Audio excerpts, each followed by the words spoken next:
ایک تاریخی قصہ حاضر ہے جو عقل اور بہادری کی بہترین مثال ہے۔ سلطان محمود غزنوی اور بوڑھی عورت کا انصاف۔ سلطان محمود غزنوی اپنی سلطنت اور فتوحات کی وجہ سے بہت مشہور تھے، لیکن ان کی انصاف پسندی کے قصے اس سے بھی زیادہ دلچسپ ہیں۔ ایک دفعہ کا ذکر ہے کہ ایک دور دراز علاقے سے ایک بوڑھی عورت پیدل چل کر سلطان کے دربار میں پہنچی۔ وہ بہت تھکی ہوئی اور پریشان تھی۔ اس نے سلطان سے فریاد کی، اے سلطان، آپ کے لشکر کے کچھ سپاہیوں نے میرے علاقے سے گزرتے ہوئے میرا گھر لوٹ لیا اور میرے بیٹے کو ناحق قتل کر دیا۔ میں انصاف مانگنے آئی ہوں۔ سلطان نے افسوس کا اظہار کیا اور کہا، مائی، مجھے بہت دکھ ہے، لیکن وہ علاقہ دارالحکومت سے بہت دور ہے اور وہاں کے حالات پر پوری طرح نظر رکھنا میرے لیے مشکل ہے۔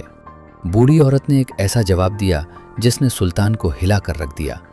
اے بادشاہ، اگر آپ اتنے دور دراز علاقے کا انتظام نہیں سنبھال سکتے اور وہاں کے لوگوں کو انصاف نہیں دے سکتے تو پھر اتنی بڑی سلطنت کیوں فتح کر رکھی ہے؟ کل قیامت کے دن آپ اللہ کو کیا جواب دیں گے؟ سلطان محمود غزنوی یہ سن کر خاموش ہو گئے اور ان کی آنکھوں میں آنسو آ گئے۔ انہیں اپنی غلطی کا احساس ہوا۔ انہوں نے نہ صرف اس عورت کو معاوضہ دیا بلکہ فوراً اپنے نظام حکومت میں تبدیلی کی اور دور دراز علاقوں میں ایسے ایماندار افسر مقرر کیے جو عوام کی جان و مال کی حفاظت کر سکیں۔